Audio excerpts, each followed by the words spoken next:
Novembrikuu lõpus võttis Eesti Tenniseliit kokku 2018. aasta tennishooaja. Igati edukal hooajal oli parimal hetkel maailma edetabeli esisajas 3 meie tennisisti. Naistes Anett Kontaveit ja Kaia Kanepi, meestes Jürgen Zopp. Lisaks nopiti võite noorte rahvusvahelistelt turniiridelt, medaleid seenioride maailmameistrivõistlustelt ja korraldati Eestis Fed Cupi turniir, pluss 3 IT Futures turniiri. Meie naiste esireket, Anett Kontaveit, lõpetas selle aasta 21. reketina maailmas, olles korra koha võrra kõrgemalgi, kuid sellega ei taha Kontaveit piirduda. Uueks hooajaks on päris ambitsioonikad eesmärgid, et soovin loodan top 10 hulka ennast välja võidelda ja loodetavasti ka aasta lõputurniirile saada. Aga ütleme, aasta jooksul ka mõtled eraldi mingitele turniiridele, et võib-olla Suure Slami turniiril siis parimat tulemust saavutada? Ja see oli üks selline vahepunkt, et üks eesmärk ongi Suure Slami turniiril poolfinaali saada.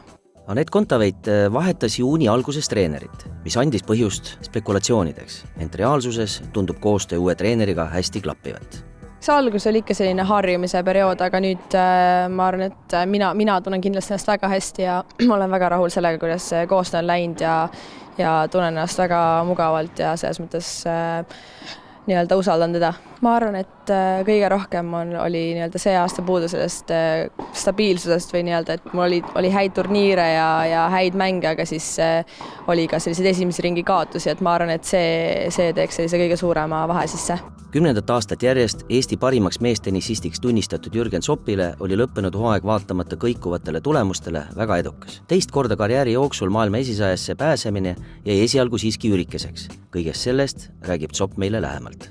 See on kindlasti Prantsusmaa lahtistel jõudmine 3. ringi ja teine on Gstaadis ATP turniiril poolfinaali jõudmine. Et need olid mu tegelikult senise karjääri elu tulemused ja need juhtusid see aasta suvel, et need on 2 vaieldamatut tähtsündmus see aasta. Ma arvan, üldine mäng natuke lagunes, et võib-olla natuke vaim väsis, ütleme nii, et aga mis täpselt oli raske on öelda, et üldine tase kukkus ja et esisajas olla aasta ringselt või aasta lõpus, et siis ei tohi sellist ärakukkumist lubada, et pärast augustit oli tõesti väga kehva aasta lõpp minu poolt, et eks ma natuke pean mõtlema, millele nüüd siin puhkuse ja treeningperioodil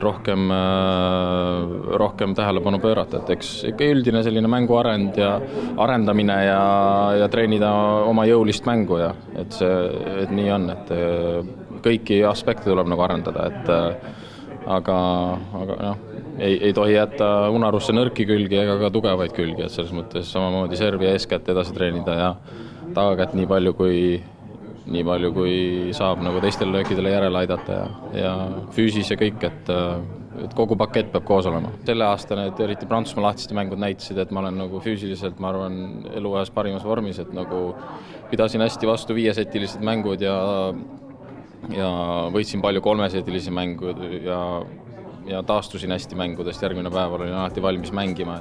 Eesti tennis on pildil paljuski tänu meie tippudele. Eesti Tenniseliidu peasekretär Allar Hint on mantlipärijate osas vaos hoitud.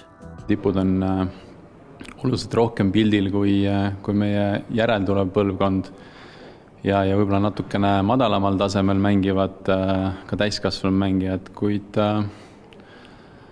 eks aeg näitab, mis neist saab, et nagu ma siin ennist ka pressikonverentsil ütlesin, et keskmine vanus ikkagi ATP ja VTA edetabelis on 28-27 aastat ja kui tänased noored on meil siin 17-18 või kennet ka 20, siis neil on üsna mitu aastat aega veel ennast arendada ja pead tõsta, et see on pikk protsess, õnneks või kahjuks, et jõuda sinna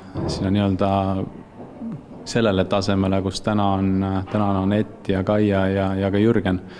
Et see võtab aega, kuid eks järjepidev töö ja igapäevane treening on need, mis annavad sulle võimaluse, et kas jõuad või ei jõua, et raske öelda.